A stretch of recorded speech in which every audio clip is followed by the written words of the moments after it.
Entre le rover Curiosity qui fait une surprenante découverte sur Mars, Blue Origin qui débute ses essais pour la réutilisation de son lanceur lourd New Glenn, la NASA qui abandonne une mission lunaire importante, le spatial français et encore quelques autres, les actualités de ces derniers jours auront encore été plus que trépidantes à suivre. Et comme chaque semaine, je vous propose d'en revoir ensemble les temps forts en images, sans se prendre la tête et verser dans le sensationnalisme. Avant de commencer, néanmoins, je tenais à rapidement vous inviter à vous abonner si vous ne l'êtes pas encore, ainsi qu'à partager, liker et commenter cette vidéo. D'ailleurs, si vous avez quelques questions, n'hésitez pas à me les poser en commentaire. Bon, allez, j'ai déjà assez parlé, et les actualités spatiales ne vont pas se résumer toutes seules. Et pour ouvrir le bal, malheureusement, il faut dire que cette semaine n'était pas qu'une semaine faite de bonnes nouvelles. On apprenait en effet aux environs du 17 juillet l'annulation pure et simple du rover lunaire Viper de la NASA. Le rover, qui devait décoller vers septembre 2025, dépassait en effet de 30% son budget initial, ce qui entraîne hélas quasiment automatiquement son annulation. Avec une facture de près de 600 millions de dollars alors que le budget initial était de 400, le rover était en effet encore assez loin du bilan final. Bien qu'entièrement assemblé, il devait encore débuter sa campagne d'essai au sol, étape où les défauts et corrections sont souvent très nombreux et où la facture peut encore fortement grimper. Seulement voilà, le rover est aussi une grosse perte. Fruit d'un précédent rover lui aussi annulé, il devait aider à cartographier des glaces souterraines du pôle sud lunaire en parcourant une dizaine de kilomètres sur ses 3 mois de mission. Son décollage, lui, était attendu avec l'atterrisseur Griffin d'Astrobotics, qui décollera donc avec une masse inerte pour sa première mission lunaire. Si on peut comprendre que le choix a du sens, lancer Viper pénaliserait énormément d'autres petites charges utiles et missions lunaires robotisées où la NASA participe, il est aussi regrettable que des avancées considérables dans la compréhension de l'arrivée de l'eau sur Terre et de la formation du système solaire soient mises à la trappe pour des raisons budgétaires.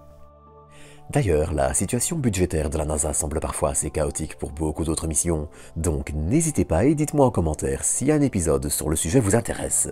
Dans tous les cas, le rover va maintenant être démonté et ses composants et instruments récupérés pour partir sur d'autres missions. Mais il ne faut pas se décourager non plus. Cette semaine, on allait aussi avoir droit à une magnifique découverte sur Mars, découverte qui a été faite le 30 mai et a été rendue publique récemment.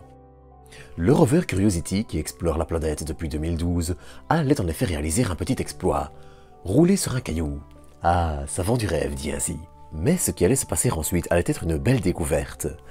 Le caillou allait éclater. Ce n'est pas ça qui vend du rêve, rassurez-vous. Ce qui est intéressant en revanche, c'est que c'est la première fois que le rover découvre des cailloux faits de cristaux de soufre pur.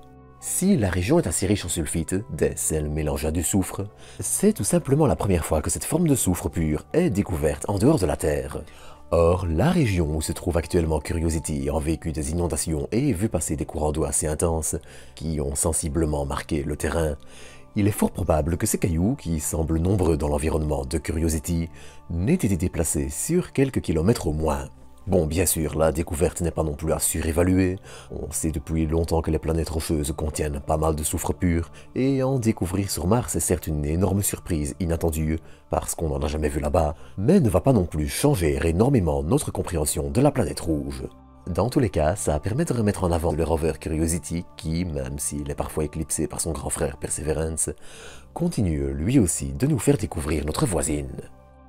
Mais cette semaine, on allait aussi énormément parler de fusées, que ce soit avec une start-up française, une navette spatiale ou encore la réutilisation.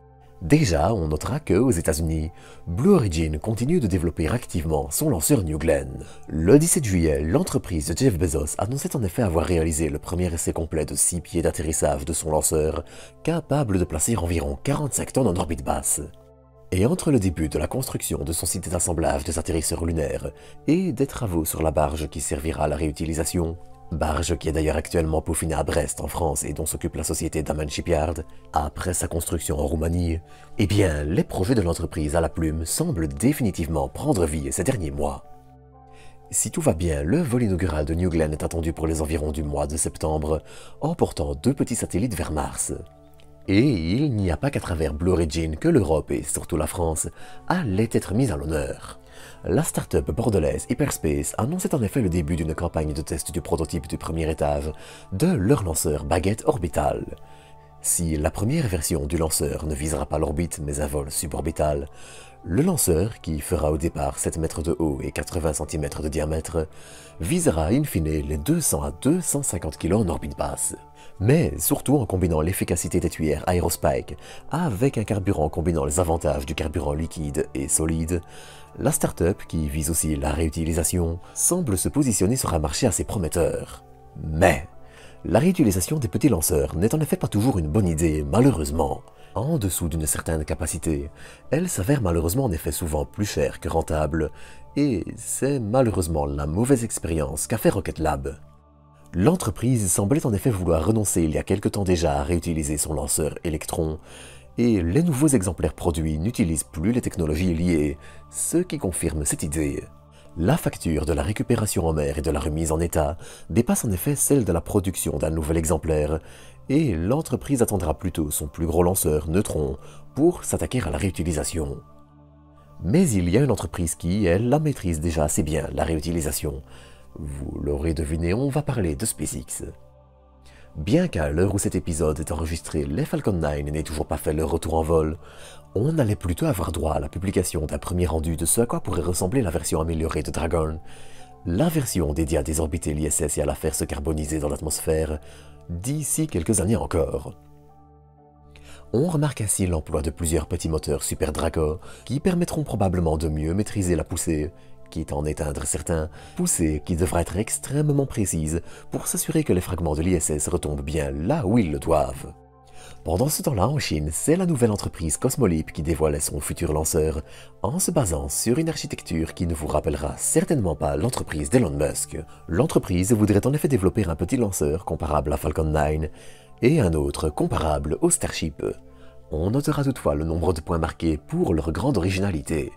Mais pour en revenir au sérieux, et pour en arriver à la fin des actualités spatiales, on notera que la navette Dream Chaser a désormais reçu sa licence nécessaire à son premier vol vers l'ISS, vol que la petite navette cargo devrait réaliser d'ici quelques mois encore. Enfin, on notera aussi que l'entreprise italienne Avio, qui fabrique le petit lanceur Vega, a désormais officialisé sa séparation d'Ariane Group. Enfin, pour la commercialisation du moins. Désormais, l'entreprise commercialisera en effet seule son lanceur, et plus à travers Ariane Group, et espère ainsi décrocher plus de contrats.